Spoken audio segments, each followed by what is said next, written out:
नमस्ते। सो आइए रामायण के पाठ की श्रृंखला में आज 5 से आगे प्रथम सर्ग के बालकांड के प्रथम सर्ग के 6ठे श्लोक से 10वें श्लोक का अध्ययन करेंगे। श्रुत्वा चैतत्रिलोकज्ञो वाल्मीकिर्नारदो वचः श्रूयतामिति चामन्त्र्य प्रहृष्टो वाक्यमब्रवीत्। इससे पहले जबकि वाल्मीकि ने स्वाध्याय निरत नारद से पूछा था कि कोई ऐसा व्यक्ति है जो कि चरित्र से युक्त हो, जो सभी प्राणियों का हित चाहने वाला हो, जो आत्मवान हो, जो जितक क्रोध हो, मतलब गतिमान हो, अनसूयक हो, जिससे सारे देवता भी डरते हो। कोई ऐसा व्यक्ति है जिसे तुम्हें सृष्टि में इस समय जानते हो। ये सब सुन के प्रसन्न होकर नारद उत्तर देते हैं, बहवो दुर्लभाश्चैव ये त्वया कीर्तिता गुणाः मुने वक्ष्याम्यहं बुद्ध्वा तैर्युक्तः श्रूयतां नरः।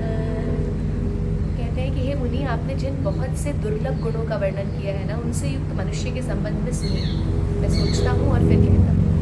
इक्ष्वाकु वंश प्रभवो रामो नाम जनैः श्रुतः नियतात्मा महावीर्यो युतिमान् धर्मिमान् वशी बुद्धिमान् नीतिमान् वाग्मी श्रीमान् चतुर्विवर्धनः विपुलांसो महाबाहु गम्भीरो महाबली महोरस्को महेश्वासो चतुररिन्दमः आजानुबाहुः सुशिरः सुललाटः सुविक्रमः। तो यहाँ से शुरू होती है राम की कहानी, राम के राम होने की कहानी। इक्ष्वाकु वंश में उत्पन्न, राम नाम से लोगों में विख्यात श्री रामचंद्र नियत स्वभाव, नियत मतलब मन को वश में रखने वाले, अति बलवान, तेजस्वी, धैर्यवान और जितेंद्रिय है। वे श्री राम बुद्धिमान है, नीतिज्ञ है, मधुरभाषी है, श्रीमान है, शत्रुनाशक है, विशाल कंधों वाले हैं, आजानुबाहु, जिनके कंधे जिनके हाथ उनके घुटनों तक आते, गोल तथा मोटी भुजाओं वाले हैं, मतलब आजकल के किसी पावर सुपरमैन से भी कम नहीं है।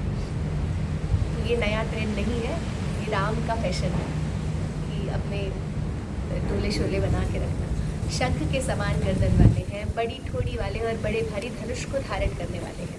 उनके गर्दन की हड्डियाँ मांस से छिपी हुई हैं, सूखे से नहीं है। वे शत्रु का दमन करने वाले हैं और उनकी भुजाएं घुटनों तक लटकती हैं। उनका सिर सुंदर एवं सुडौल है, माथा चौड़ा है, वे अच्छे विक्रमशाली हैं। आगे वो कहते हैं, समः समविभक्तांगः स्निग्धवर्णः प्रतापवान् पीनवक्षा विशालाक्षो लक्ष्मीवान् शुभलक्षणः। उनके अंगों का विन्यास सम है, मतलब कहीं मोटे कहीं पतले, ऐसा कुछ नहीं है। जैसे आजकल के जिम बॉयज़ होते हैं वो उनसे भी कहीं बेहतर है।